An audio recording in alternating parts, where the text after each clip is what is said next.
Man, got around. OG Silverback here. And today, I will tell of victory. I will tell of glory. How a few men banded together to ensure that the future generations of men had the knowledge necessary to grow and to prosper and to go forth and be fruitful and multiply in whatever way they deem necessary. Guys, the topic of today's video is the real truth about how guys get swole in prison and why they're bigger than guys on the street. Hey guys, I had to make this video because I've been looking at all these prison channels, man, and people are like, hey man, how are prisoners so swole, and how come dudes coming out of the pen are so jacked, and blase this and blase that. And I feel like they haven't really covered the real truth about it, man. You know what I mean? And I wanted to come clean. For the record, I wanted to come clean and share with you guys the real truth about steroids and how guys in prison are so much more jacked than people on the streets, guys. So as you know, guys, these let me see, this thing's bothering my chest, man. These videos, man, are therapeutic to me, man. They're therapeutic to me because I get to cleanse my demons, bro. I get to release my skeletons, man. All that good stuff. Because it's good. Let me tell you something about Gestalt therapy. I'm in 3 different types of therapies, guys. I'm in therapy for my PTSD from going to combat, man. And the shit I've seen over there. And I'm also doing the PTSD for the shit I've seen in prison. So that's like a double whammy. Then I'm in counseling for my anger management, man, because I think I have this thing called rage disorder, IED. I had a female friend of mine point that out. We were having a conversation one night. And I was like, sometimes, dude, like, you see how my voice fluctuates, like, hee-ho, like that? I know one thing for sure, when I'm mad, my voice gets very deep, man. It gets and it projects, man, and I just start swelling up like the dude from Switched, right? Switched. And I don't know it until I can look at people and I can see, like, my kids, man, and the women that were fortunate enough to be my girlfriends, man.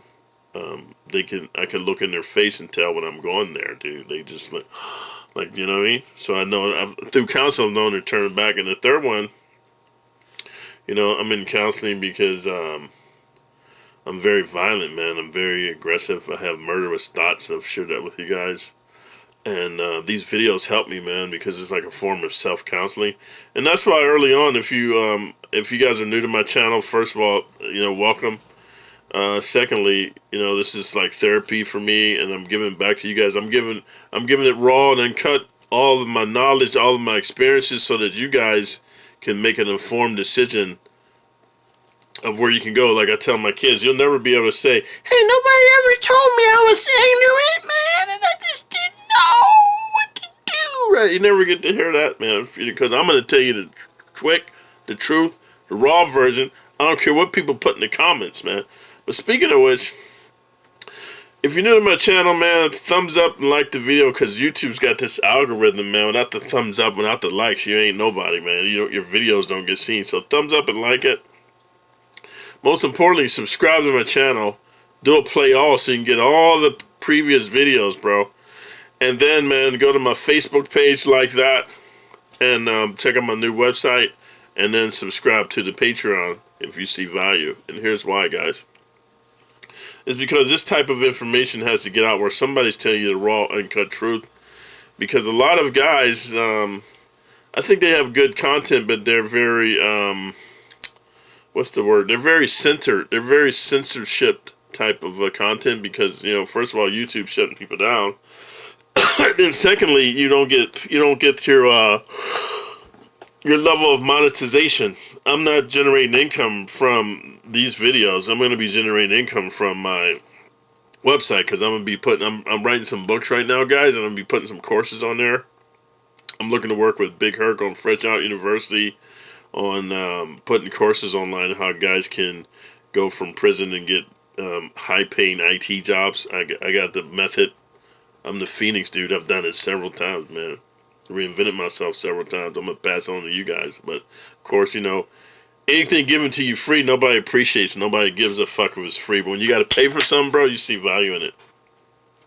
So the whole thing, man, is these videos help me to do penance, right, for all the dumb shit I've done. And I feel remorse, so that's why I do these videos. So that's why early on, man, if you don't, guys used to come on here and make their little comments about, oh, dude's suspect and dude's this and that, dude's full of shit, man. I would take it personally because, dude, I got better things to do than sit on these videos, man. Dude, let me tell you something. I don't live in a digital world. I live in an analog world. Like, ask any of my homies and associates and female friends. Dude, I very rarely have my phone on me, man. Like, when I'm in the gym or I'm in the dojo or I'm out running or I'm out hunting and fishing and I'm just living life doing my thing, man, I don't fucking be having my phone attached to me at the hip. And first of all, I'm not picking on you guys. I wasn't raised like that. Like, we didn't have no fucking phone, so I got it. You guys are slaves to your passions, you know what I mean? You're a fucking immediate gratification society, you know? If it feels good, do it, you know what I mean? Touchy-feely and touch with your emotions and selfies and likes and all that. I got it. I wasn't born like that. I'm not built like that. So I very rarely have my phone. When I do have it, it's for work purposes, dude, or I'm researching some stuff to get large mentally, right? Or to give you guys some content. So when guys come on and be talking about this and that, making their negative comments, I get overly upset because I'm here telling my truth, bro. I ain't got time to lie. I'm telling you the truth, nothing but the truth. And when somebody calls me a liar, like, that's the most, excuse me, that's the most offensive thing somebody can say to me. Like, you can talk about my mama, you can talk about my kids, you can even rob me and jack me. But when you call me a liar, man, that just touches deep within my mental psyche. If I see myself as a modern day scholar warrior, like a fucking samurai. Samurai were very honorable guys, right? So anyway, enough of that. I wanted to come clean on camera because this is very important that I tell you the whole truth so then you really understand. I'm going to take my glasses off for effect here. You ever see when somebody's trying to tell you a point and they take their glasses off so you make sure you got it? Once you get this. So what happened was, dude, when I went to the Pinto homes, when I went to prison, man, I was already a national level powerlifter. Now that I got a new computer, yay for me, right? I got a new computer working out the kinks. Only problem is the new computer I got, I thought the webcam would be a lot better. Right now I'm shooting from my phone. But the web quality on my camera, on my computer camera, is not. It's similar to my older computer. I don't get it. So Big Herc and Big Ant told me some equipment to get. So I'm gonna get a camera and a microphone. Really improve the quality of my videos, right, and start shooting from different locations. But anyway, when I went to prison, man, I was already a national level powerlifter. Like with my genetics, bro. I was never like the biggest and strongest in my family because I got cousins that are like 7 foot tall, like 6'8", just huge beasts of men. Maybe it's my West Indian, descent because my mom is West Indian and American Indian, like with the actual card, like Apaches and shit. And then my dad is Spanish and Puerto Rican, right? So you blend that shit together. I got some cousins, man, on my West Indian side that are just beast mode of men, just like specimens. I grew up with that. But then, Puerto Rican dudes, man, they're cool, but their genetic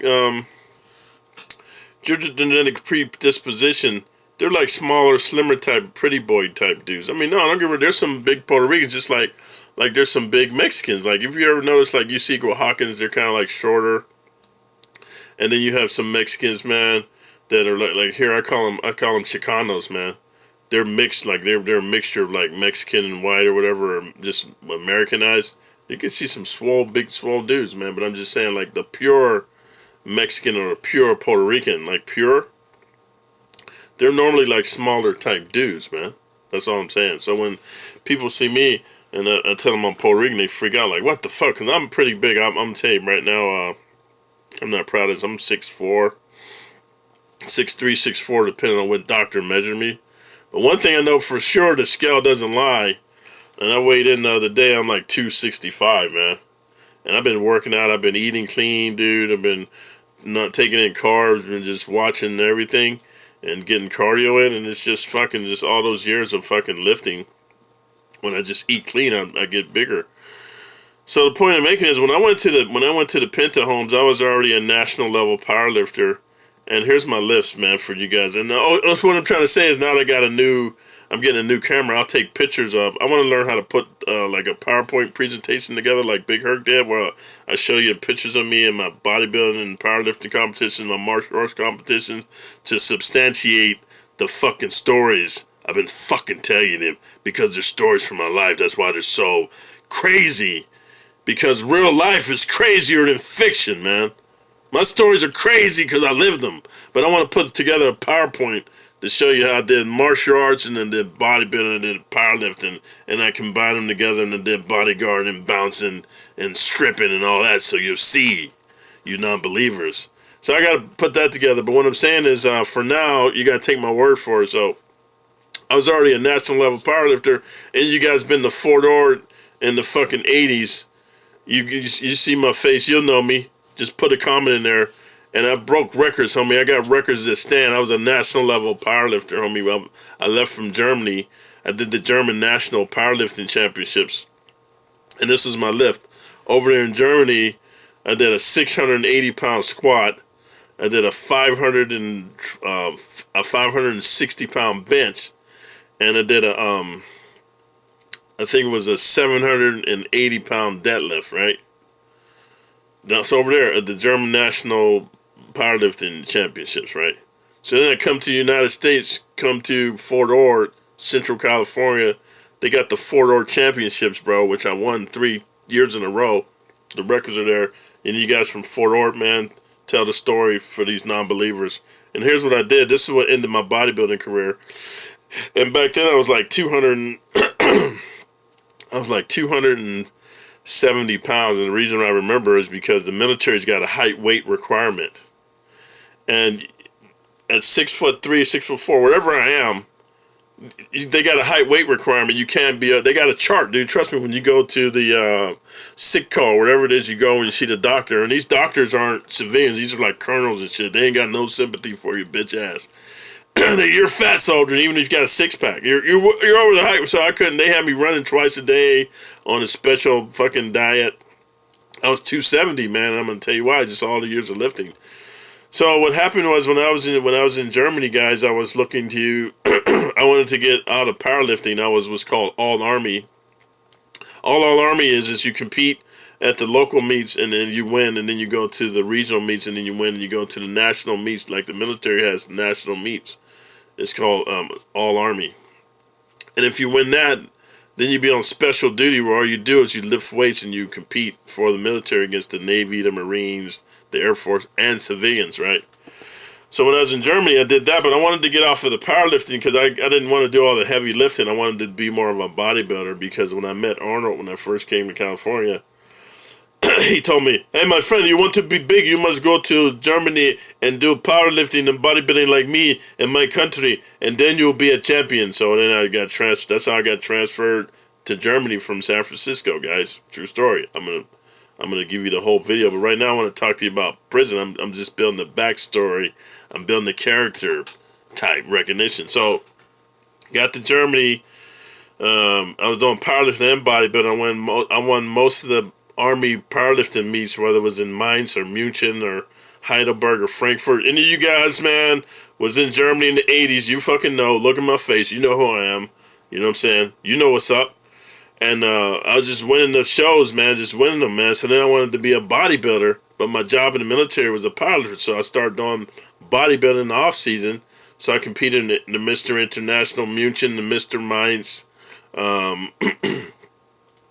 What else? I think I did the Mr. Heidelberg, right?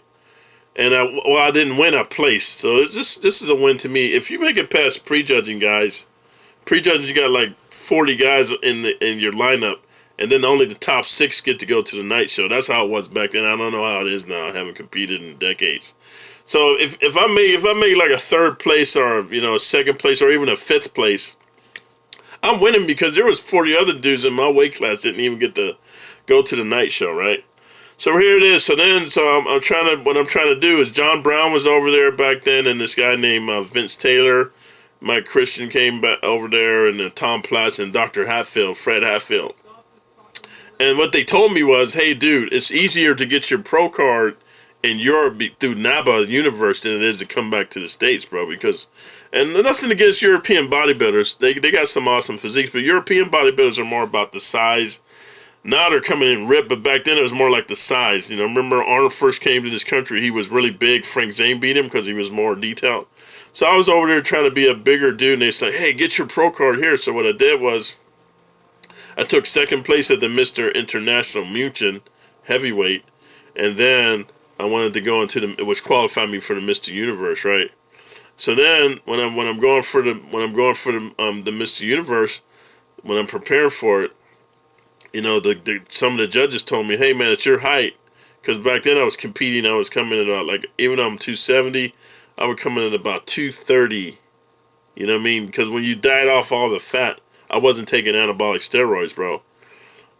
I was coming in about 230, and the judges were telling me, dude, for you to even think about doing the Miss Universe, man, you got to come in at about 300 pounds ripped, because you're like 6'3", and there was this other dude named Rolf Mueller over there. He was like 6'8", 300 pounds. You know what I mean? He remembers me, and so I was like, man, how can I do that? Because I'm training, and I'm lifting, I'm eating, I'm taking something. They said, dude, you got to start gearing up. And I didn't really believe in taking gear. I believe that was cheating, man. So just because I wanted to get my pro card, this is my last year in Germany, I wanted to get my pro card, man, before I left, preparing for the NABA Universe. I wanted to come in like 300 pounds, so I started gearing up. I took me some testosterone Cypionate. And I remember, dude, like I started, like, I got really, really big, and I got really, really strong, dude. Like I was just like, for example, in powerlifting, even though my bench was like 540 pounds, right? No, it was 560, excuse me. In the off season, I could just regularly like rep with 400 pounds, just rep it and just play with it, right? Naturally. But when I start taking that testosterone Cypionate, I could take 500 pounds, just rep it, man. And let's just say, for example, with my squat, man, I could just be repping 500. Now I'm repping 6. So steroids gave me 100 pounds overall on my lifts, and my body weight went up. Just crazy, right? But here's the problem, man. Like, you gotta cycle up. So I was on the cycle for leading up to the show. What they do in Europe is 3 months before the show, you get on some gear.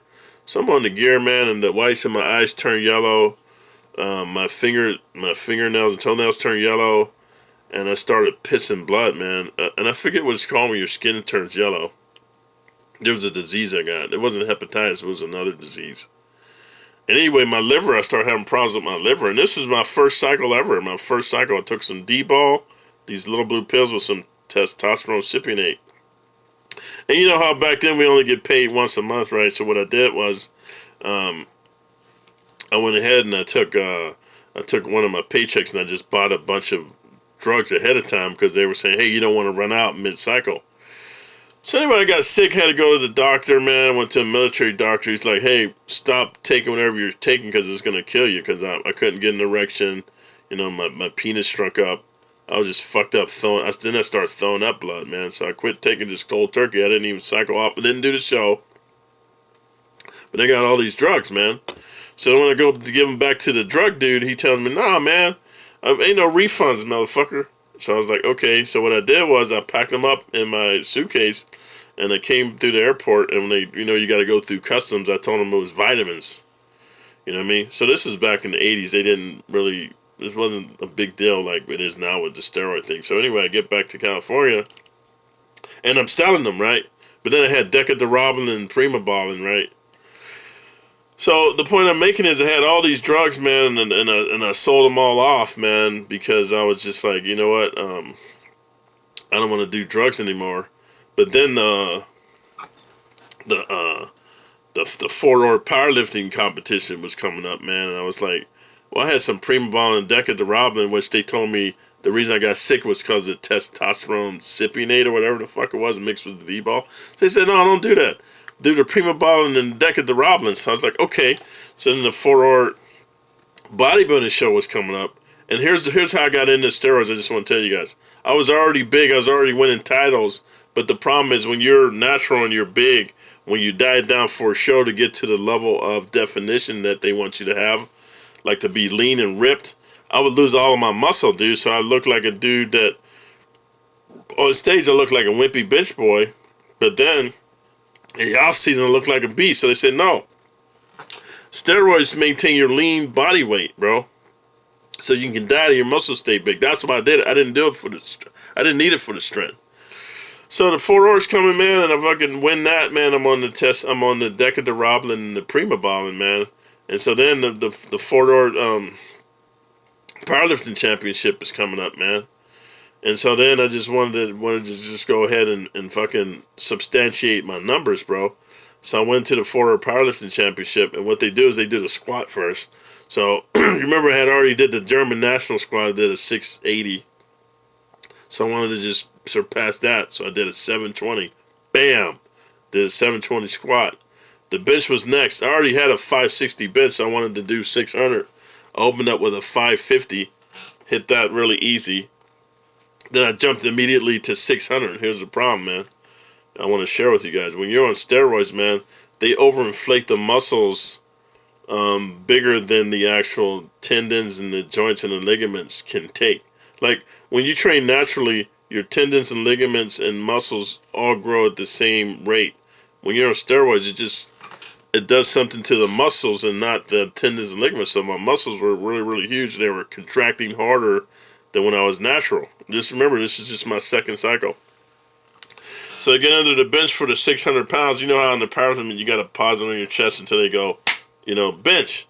And then I'm forcing it up there, and I'm fucking blowing it up like this right here. When I get to the transition point where your arms take over from your pecs, my right pec rolls up like a fucking a window shade, man, right there in the meat. So I had locked it out, but it hit the bar, it hit the back bar, and they gave me a no lift, bro. But I locked that motherfucker out. I didn't drop it. I contracted out. Like when it ripped, I just locked it out, and it hit the back bar, right?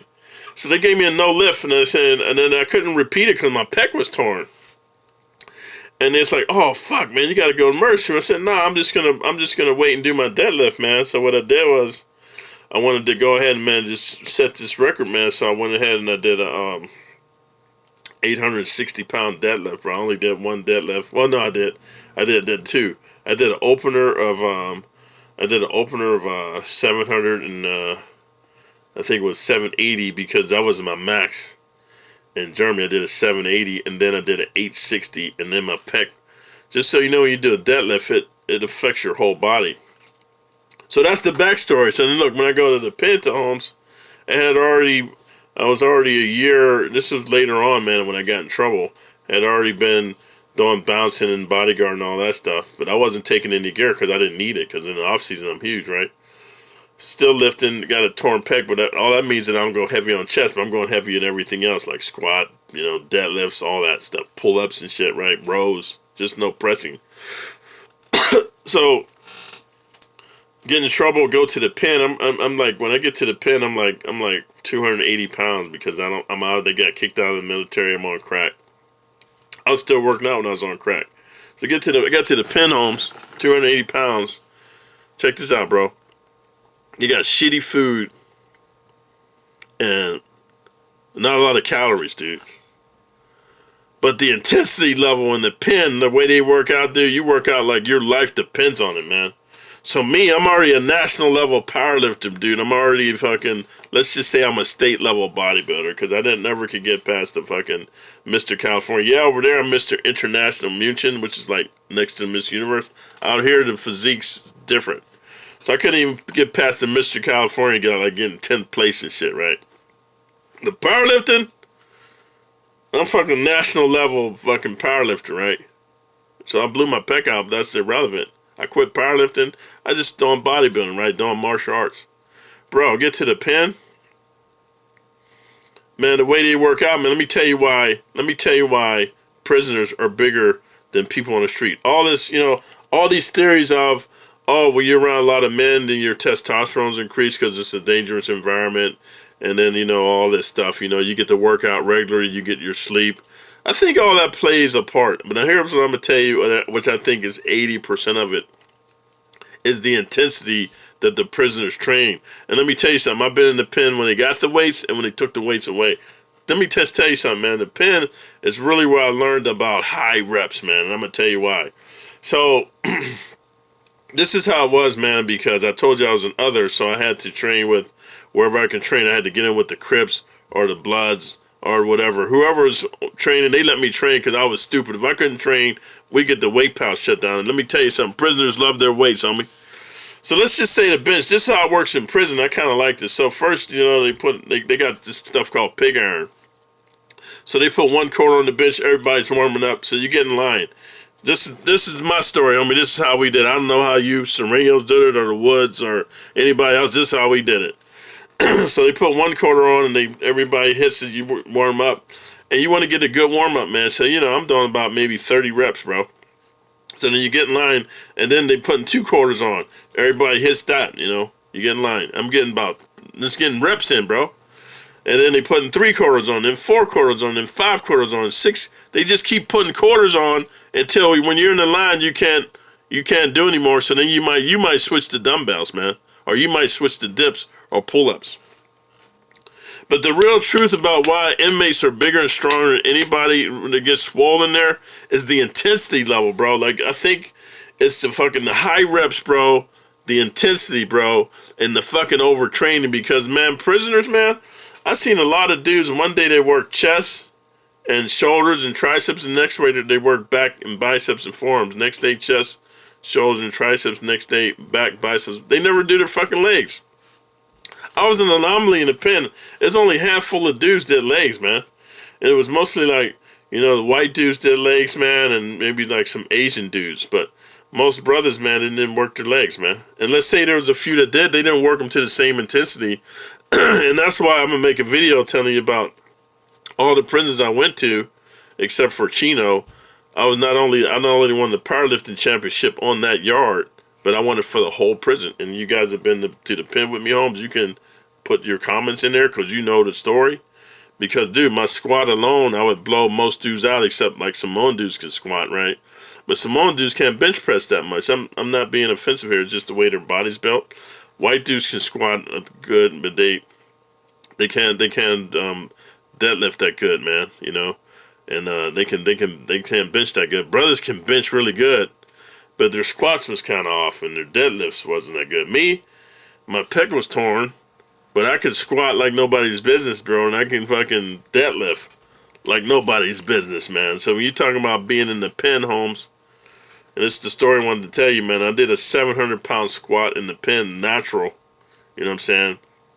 800-pound deadlift. And then in the pen, I was only able to do like a 400-pound bench because, like, when I tried to do 450 to go to 5, I could feel like my pec wasn't secure, so I didn't. But just that total alone, I was able to win on my yard and for the entire prison, like all 5 yards on the prison or 3 yards. I was the overall champ. I'm gonna try to find the paperwork. But guys that have been to the pen, they know. You know what I'm saying? Mule Creek and Avenal specifically, right? So what I wanted to say is I didn't have any steroids there. I didn't have amino acids. I didn't have protein. I didn't even have good food. I got the standard prison food. And I think I got the menu. I'm going to show you guys the menu. I just got big off of that because I ran every day. I did pull-ups and dips like it was nobody's business, like just for high reps, dude. Just, you know, when you're in a cell bar by yourself and you're doing push-ups, like for right now, let's say you're able to do 50 push-ups. Let's just say it's that. This is a true story, man. Once you start doing push-ups a lot, you get to a point where you can do 200 push-ups in a set. Let's say you do 10 sets. That's 2,000 push-ups, right? Pulling up. I remember at 340 pounds in the pen, I could do 30 reps of pull-ups behind my back. And so I'm saying the rep range is high, bro, and the intensity, because when you're training in the pen, bro, you're training as if your life depends upon it because you're thinking your muscles will protect you from the violence that may ensue, and it's a mindset. You train like a beast, with an intensity that I haven't seen even with pro bodybuilders that are on drugs, bro. And that's the real truth about how inmates get big in prison, and the real truth about steroids, how steroids kill you. Because when I took that shit, man, I was pissing blood, man. My fucking penis and balls struck up. I was throwing up blood. My eyes turned yellow. Yeah, I had jaundice is what it was called. And I almost died, bro. And that's why you see now a lot of these young dudes are dying from taking steroids and shit, bro. And it's not really worth it, bro, because back when Arnhem did it, they did it 3 months before the show, and then they was off the rest of the year. And they weren't taking the dosages that these younger guys are taking, bro. So hopefully you appreciate me coming clean, telling you the truth. I've done 2 steroid cycles in my life. Didn't really work out for me, but I was already big. I had already reached my genetic potential before I even used it.